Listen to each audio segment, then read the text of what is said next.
Taxpayer Talks is brought to you by Texans for Fiscal Responsibility and is made possible by generous donations from listeners like you. If you want to support our work, you can visit texastaxpayers.com/donate to make a tax-deductible contribution today. Thank you. Hello, everyone. Welcome to Taxpayer Talks. This is Tim Harden, president of Texans for Fiscal Responsibility, here with Jeremy Kitchen, our executive director. How you doing, Jeremy? Hey, another day. Another day. Yeah, a little bit of a beginning this week, a little slow. We had some bills on the floor. We're scoring one, but not a whole lot going on. But the big news in the Capitol is that very likely the budget is going to be debated next week. So you want to talk about that just for a minute, Jeremy? Yeah, sure. So as we've talked about a few times before, but for those that are not aware, right, the budget is done biennially since the legislature only meets once every 2 years for 140 days. It's the one thing they're constitutionally bound to do is pass a balanced budget. And so that is taking the form of House Bill 1 this legislative session. That's officially passed out of the House Appropriations Committee. It's currently in the House Calendars Committee. And then, of course, as you said, the scuttlebutt is that it'll likely be deliberated, I'm going to use air quotes, deliberated by the House next week. For those that have tuned in to this kind of festivity previously, it is a lot of theater, political theater and such, and I'm sure we'll get into that, but that'll likely take place next week, right before we go into Good Friday and Easter.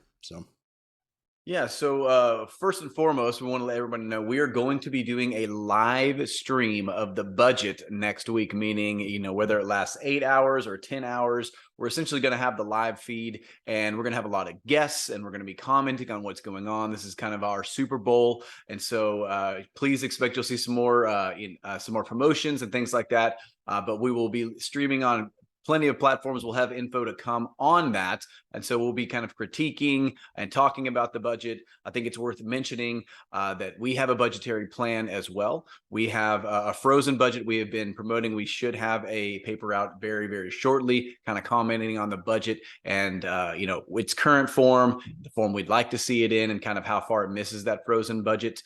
Right now, I believe we are on track to triple our budget since 2000, which is something we've been predicting for about a year. A lot of that's inflation, but a lot of it is just simply we are really bad at spending money. And we don't have a revenue problem. We have a spending problem, and we grow our budget. This year, we were allowed to grow, I think, 12.3%. We're not quite hitting that, but that is a significant amount of growth. I think a normal budgetary growth is around 3 to 4%. Yeah, I mean, we could spend a whole episode, and I'm sure, like, why would we give away the budget live stream, right, by talking about it? There's a few kind of key takeaways, in my opinion, for taxpayers to be aware of, right, is that, you know, under Republican control, now Republicans have controlled, right, the levers of government for 2 decades. Under Republican control, they've grown government, right? If ultimately government spending is a burden to taxpayers, they have grown government. As you said, we're on set to triple since the year 2000. You know, that should be concerning. To be clear, our frozen budget says nothing more than you should not be able to spend more than what you allocated last biennial budget. So in the last legislative session, right, when they budgeted for fiscal years 2022 and 2023, we're simply saying that we shouldn't grow that budget at all. You know, if we believe as conservatives, as people that value fiscal responsibility, that government is already too big, then the simple answer is why, or question is, why do we allow it to grow any more than it already has? And so we should implore our lawmakers to, this is the whole purpose, to be honest with you, of why we elect them. They should have to make the hard decisions as to what gets funded and not, until our government gets put down to the kind of the size it was originally intended to be. And we've let them run roughshod over it for the last few decades. And it is high time we get them to go back to what a size of limited government would be. So, and that's what the frozen budget represents. Yeah, and I think the core idea behind the frozen budget is to make some adjustments. Specifically, what we're trying to do as an organization is eliminate property taxes. And so, you know, we're asked quite often, you know, well, how long is it going to be frozen for? Are we just going to keep it at the same level forever? No, not necessarily. We will keep it at that level until we're able to eliminate property tax. That's simply our goal, right? And so the low-hanging fruit, and we've talked about this many times, is this legislative session, we'd like to be put on a path to school M&O elimination. But of course, that is only about half of your property tax bill. You still have cities and counties and special purpose districts. And in order to eliminate this, we'll either have to, raise or create a consumption-based tax, or our preference is not create any new taxes, not raise any taxes, use the current revenue that we already have by simply showing fiscal restraint, by freezing our budget where it's at, and then using that money to pay down M&O and other factors on all of these other portions of the property tax. Once that is accomplished, hey, we can go back to that metric of population plus inflation growth. And as Jeremy said, we operate under the principle that government is already too big. I've never talked to someone who claims to be a fiscal conservative that does not concede the government is not only too big, but is way, way too big. And it's just funny to me that the best metric we can come up with as conservatives is population plus inflation growth, simply slowing the growth of a budget and a government that is already way, way too big. And so it's actually a very practical and realistic thing to say, let's just freeze it where it's at until we're able to accomplish some of the fiscal goals we have. Yeah, the only other thing I'd add here is that ultimately, right, for those that are not familiar with the budget process, I use the word process pretty loosely, but if you're not familiar with it, right, by and large, everything has already kind of been determined. And so what's going to happen, assuming that the rumors that we alluded to earlier are correct, right, is they'll come and they'll pre-file a bunch of amendments. I think the last few legislative sessions, at least in the House, we've had several hundred amendments, right, of lawmakers at least pretending, but many of them maybe, trying to actually amend the budget to either include their bill that maybe isn't going anywhere, or move funding right from one area of the budget to another. Very few of them actually just cut and don't try to replace it. But nevertheless, that's what you're going to see here. And what inevitably happens is they start going through article by article, and we get some period by which they start getting tired, and someone makes a motion, right, to just kind of include all of the remaining amendments to Article 11, or the wish list as we call it, because they all know, right, the way this process works is the budget's gonna pass, it's gonna go to the Senate. The Senate's going to do what it's going to do with it, right? Not that they've been having conversations in a vacuum. And then they're going to appoint a conference committee, 5 members from the House, 5 members from the Senate, which almost inevitably are the subcommittee chairman for all these articles, right? And really, it's those 10 people that are going to determine what's in the budget, right? And then, sometime towards the last few weeks of the legislative session, they're going to kick out the conference committee report for the budget, and we're going to be running out of time, and lawmakers are going to approve of it, right? And that's kind of the sad and dismal state of the budget process. And so all we're saying is we're trying to kind of act as those folks in the gate to say enough is enough with this spending. Take this job seriously. It's the one thing we elect them to do, and that's what the frozen budget represents. Yeah, I believe was it 𝗡𝗪r that brought the rule change where they would have voted article by article in the. Did he actually bring it? I know he tweeted about it. I'm not entirely sure if that. I can't remember now, but whether he did or not is irrelevant. This is the way, if we want to have actually a debated budget where we're actually having meaningful discourse and not kabuki theater, this is the way in which we would want to handle the budget. I've even seen other states, and I'm not necessarily opposed to this, although I don't like them meeting more than usual, but even taking like a special session right before primaries, right, in January or February of even years, where they come and we just deal with the budget. Because as you said, Jeremy, it's very, very clear, and has been for as long as I've been involved in state politics, that the cake's already baked. The LBB basically decides what the budget is going to be. Even the committee is all kabuki theater. And then we come to the floor, and it's just people trying to get video clips of themselves, or saying this or that they can tweet out. But ultimately, it's going to come down to a conference committee, and ultimately they're going to have the version of the budget that the LBB wants. And so this is a big show. Now, there is some interesting things that are going to happen during the show. There always are. But it highlights the need for reform of the budgetary process as a whole, if we want our representatives to have meaningful interaction with the state budget. Do you hate property taxes and want to actually own your home? Please like and subscribe to our channel, turn on notifications so you're aware of future videos on how we can eliminate property taxes in Texas. I think the thing I'll be looking the most for is obviously our efforts have been focused on a lot this last year is property tax relief, and whether or not lawmakers, specifically in the House, right, if they are okay with the purported property tax relief that is included in the budget currently, or if there will be efforts to increase that amount by whatever amount to benefit Texas taxpayers. There's a lot of things to look out for, but I think that's probably the number one thing I'll be looking out for specifically is to see if there's any actual good faith effort by lawmakers to put their money where their mouth is, right, and provide, quote unquote, the largest property tax cut, right, in Texas history. And this will be a vehicle by which they can do that. And so it'll be interesting to see. So speaking of property taxes, I believe HB2 is in calendars right now.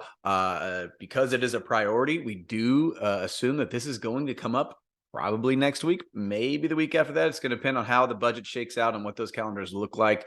But since this is a priority legislation, we anticipate we see it on the floor very, very quickly in the next week, maybe worst case scenario, 2 weeks. Of course, we have reported on this despite testimony on the bill in opposition to appraisal caps. They kept them in there. They did not listen to the countless, really hundreds of people who came down to witness against appraisal caps and how they will raise rates and ultimately don't really save anybody any money at all on property taxes. And so when that gets to the floor, we expect a big, robust debate on the bill itself. Are they going to add more compression? Are they going to remove the caps out of the floor? So I'm really interested to see, what transpires over the next week or so with that bill as well. Yeah, so to be clear, House Bill 2, or the House's prioritized bill, right? This is Speaker Phelan's priority, Republican leadership's priority. It's authored by the House Ways and Means chairman, right? State Representative Morgan Meyer out of Dallas. This specifically, it's kind of a weird thing, right? Where it's like, yeah, it attempts to lower the appraisal cap from 10 to 5%, apply it to all property. But it also applies, or has included in it, double the compression that the Senate's approaches do. Compression we favor, right? The M&O compression you spoke about earlier. And so it'll be interesting to see if any efforts, once that gets to the floor, are actually done to try to change that bill, manipulate in a way, to your point, where business groups, individuals, people like our organization, other organizations can come on board and be like, look, this is a better approach, kind of get rid of this appraisal cap reform gimmick that you're performing, and let's just throw compression. You have the means to do it this session. The question is, will they make an effort as lawmakers to provide for that? We'll see. I don't know. Yeah, the big question is which package, right, or a combination of packages is going to actually make it into law. We've discussed before, the Senate, I think, was smarter in how they dealt with this, which is they basically divided theirs up into 3 different pieces of legislation, SB 3, 4, and 5. And essentially you have the homestead exemption increase. You have about less than half of the compression in SB 4. And then in SB 5, it's a business private property increase. And so what the House did was they combined both the appraisal caps and their compression into one. And so it makes me lean that likely what's going to prevail is going to be the Senate version. The real question, I think, is both chambers are adding compression, right? M&O compression. House about 11.5, I believe, and Senate, I think, is about 5.5 billion. And so the question is, are we going to add more? I think there is a possibility that we are going to add more. And we've actually had quite a few folks kind of allude that there is more. Who was it on? Was it Patrick that just came out and said, hey, we have more, right? We don't really know what that means, but it does. We do have room, to kind of bump up to that constitutional cap. I think the last I heard is about $3 or $4 billion of wiggle room. And so are we going to add $3 or $4 billion more dollars in compression? I hope so. But we just don't know. It's all speculation at this point. Yeah, I mean, it's a little too early to tell, but at the same time, on the flip side of that, it's a little too late, right? It's like we're over the halfway mark for the legislative session. And for those that maybe aren't aware, right, today is day 79 or 80, right, of the 140-day legislative session. Here, really the month of April is the only full month by which there's not really deadlines, right? And if your bills, the bills that you support aren't necessarily moving by that time, you should start getting concerned. But once we get into the first few weeks of May, there's some self-imposed deadlines there, and those bills will start to die in the legislative process. And so, for taxpayers that are concerned about tangible property tax relief, or, the bills that we particularly favor that focus strictly on M&O compression, those have yet to get hearings. And so, we're going to get here in the next few weeks into that kind of like, okay, what's happening, mode on these things. And if you aren't contacted, it's a good reminder. If you're not in contact with your lawmaker now, you absolutely should be, right? To make sure that these things get through the process. So. Yeah, it's kind of wild that, we're about to enter April. And of course, this happens every session, right? And like the House has their first calendars just happened this week. All of the deadlines for House bills are typically mid-May. I don't know the exact date this go around, but you have calendars who basically has a 30-day window where they can just hold on to a bill. And so we have about 2 weeks before, they could hold on to the bill until basically the deadline if they want to. And this is usually always the complaint. They say, oh, we didn't have enough time, but they kind of purposely slow walk things. And the fact that we're going to be dealing with the budget very likely next week, that's going to basically be a wash on that. Maybe we hear HB2, maybe we don't, but it's going to be, the lawmakers are going to be consumed with amendments and focusing on the budget next week. And so then we have one more week, and then we're roughly at that 30-day mark. And so anything that is not having a hearing right then and kicking it to calendars, voting it out, not leaving it pending, but voting it out to calendars, is in severe danger of dying, and very likely will, if it's not regarded as high priority where calendars are just going to kick it out in a couple of days. Speaking of interesting bills that have not moved as of yet, right? House Bill 5, which we've talked about before, this is the prioritized corporate welfare bill, right? Revitalizing the Chapter 313 tax abatement program, the words you're not allowed to say, according to some of the special interest groups that are supportive of these things. That bill was referred to, I believe, Ways and Means a few weeks ago. House Ways and Means Committee has not had a hearing yet. What is notable, however, is that it's got significantly more authors, people signed on as authors or supportive of the bill. Obviously, we've talked about this several times. We're opposed to corporate welfare in any form. We are absolutely opposed to legislation that would revitalize the largest corporate welfare program in the state of Texas. But what's interesting, out of the, I think it was 50 some odd folks that are already signed on as authors, is that there's a good spread of Republicans and Democrats that have signed on as supportive of the bill. And, as we've talked about, both of those parties in their platform have an explicit opposition to corporate welfare. And so it's interesting to see them kind of defy that, spit in the face of taxpayers, if you will, and support such cronyism, right? It'll be interesting to see when that bill does, in fact, get a hearing and start moving. Yeah, I think this bill is going to be close in the House, and maybe I'm wrong, right? But typically you get a good feel based on co-authors. I think we're in the mid-50s right now. You need 76 to pass, assuming we have everybody on the floor, right? I know the Freedom Caucus has come out already vocally in opposition to the bill, as well as a few other representatives. I expect, Tenderholt and Slayton and others who are more conservative, who might not be a member of the Freedom Caucus, who will oppose as well. The question, I think, really is how many Democrats are going to oppose this? I don't know, but I anticipate it's going to be a knockdown drag out on the floor. I think it's going to be really, really close. And if they're able to get it across the finish line in the House, even if it's by, 4 or 5 votes, the question is Dan Patrick going to approve the corporate welfare program? Or is the Senate going to stop the renewal of Chapter 313? Because, like I said, we can use all the euphemisms we want, but this is what it is. It's Chapter 313 renewal. It is corporate welfare. And so is the Senate, typically the more conservative chamber, going to reject corporate welfare in the same way that it failed to renew last go round? And so yet again, we will see. We're taking it week by week, but it is going to be interesting to once HB5 actually gets to the floor.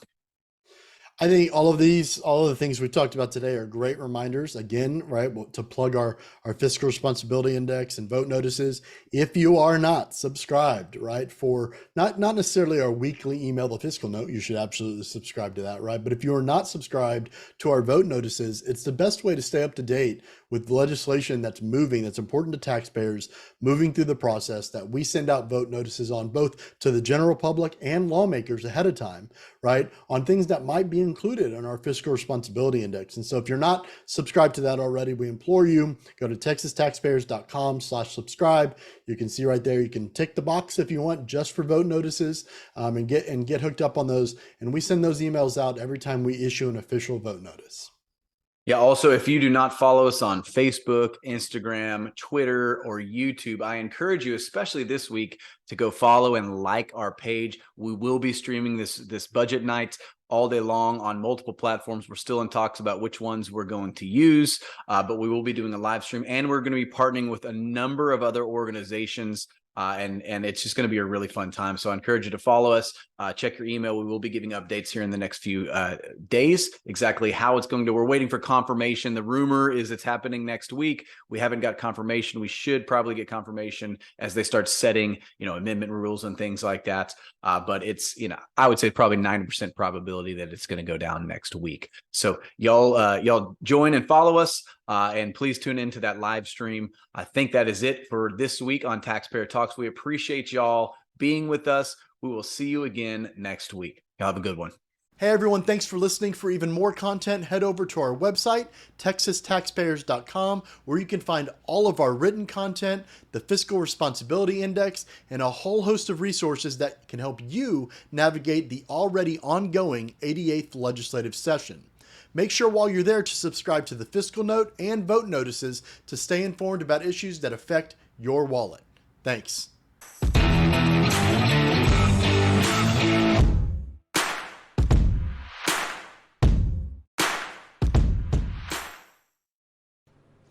Hey, you made it to the end of this video.